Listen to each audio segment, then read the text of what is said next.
Madame la présidente, monsieur le ministre, monsieur le rapporteur, monsieur le président de la commission, chers collègues, 30% des émissions de gaz à effet de serre sont attribuées au secteur des transports. Sortir des énergies fossiles d'ici 2050, voilà le chantier prioritaire.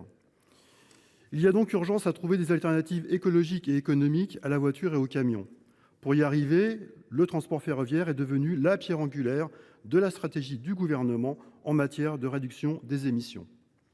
Comme mes collègues du groupe CRCE Kanaky, je me félicite de ce nouveau consensus, alors qui est certes le fruit d'un travail important en commission et de notre rapporteur, mais pas seulement.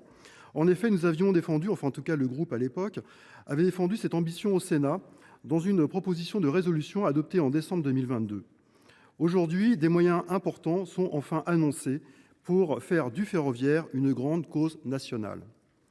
Comme je l'avais expliqué ici même lors de la première lecture du texte, ce projet de loi va dans le bon sens. Les services métropolitains express régionaux permettront de matérialiser un véritable maillage de transport dans de grandes agglomérations. Inscrire l'intermodalité au cœur de ce projet doit également permettre à ces services de devenir l'alternative à la voiture. Chers collègues, reste désormais la question des moyens déployés. Aujourd'hui, seuls 750 millions, 765 a priori, d'euros ont été fléchés sur les 5 prochaines années. Ils doivent permettre de financer des études. Quant à l'investissement, les quelques milliards inscrits au PLF 2024 sont malheureusement bien insuffisants pour répondre aux enjeux de ce texte. En effet, d'après le rapport du Conseil d'orientation des infrastructures, ce ne sont pas moins de 15 à 20 milliards d'euros que nous aurons besoin dès maintenant pour développer les lignes, investir dans l'acquisition de matériel roulant et anticiper les futures dépenses d'exploitation. Nous serons particulièrement attentifs aux débats et aux décisions prises lors de la conférence nationale de financement, désormais inscrite dans la loi et qui devrait avoir lieu le 30 juin de l'année prochaine. Ce seront les résultats de cette dernière qui nous diront si nous avons des raisons d'espérer ou si ces projets resteront malheureusement dans les tiroirs. Je le redis aujourd'hui encore, ces projets ne pourront pas reposer uniquement sur les finances des collectivités, que ce soit d'ailleurs en investissement ou en fonctionnement. On connaît aujourd'hui la situation financière de nos collectivités et notamment des régions. Monsieur le ministre, l'État doit prendre ses responsabilités évidemment pour que le développement du réseau ferroviaire ne soit pas qu'une simple opération de communication.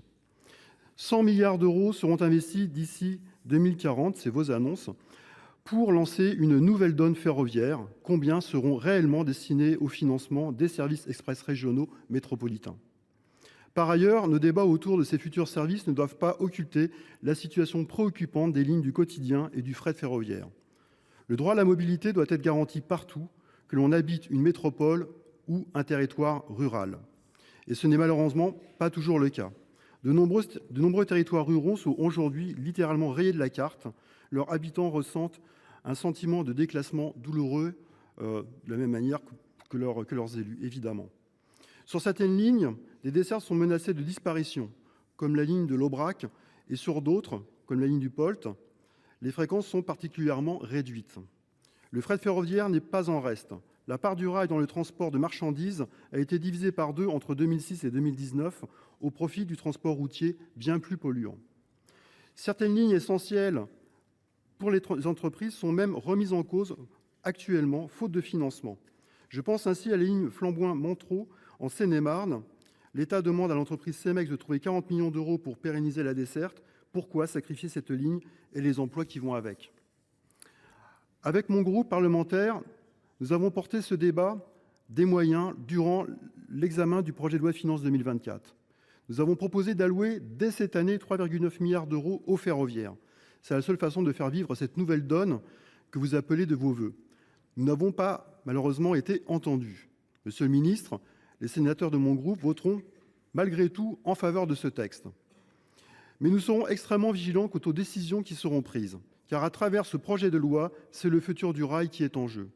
En moins d'un siècle, le réseau ferroviaire français a été divisé par 2. 20 000 km de lignes ont été abandonnés depuis 1945. L'effort à accomplir est donc colossal pour retrouver les infrastructures qui permettent une réelle alternative à l'automobile et au transport par camion. Vous avez aujourd'hui la possibilité de porter réellement cette alternative que nous appelons de nos vœux. Nous avons envie de vous croire. Ne décevez pas les millions de Françaises et de Français qui ont besoin dès aujourd'hui de se déplacer dans de meilleures conditions tout en préservant notre environnement. Je vous remercie.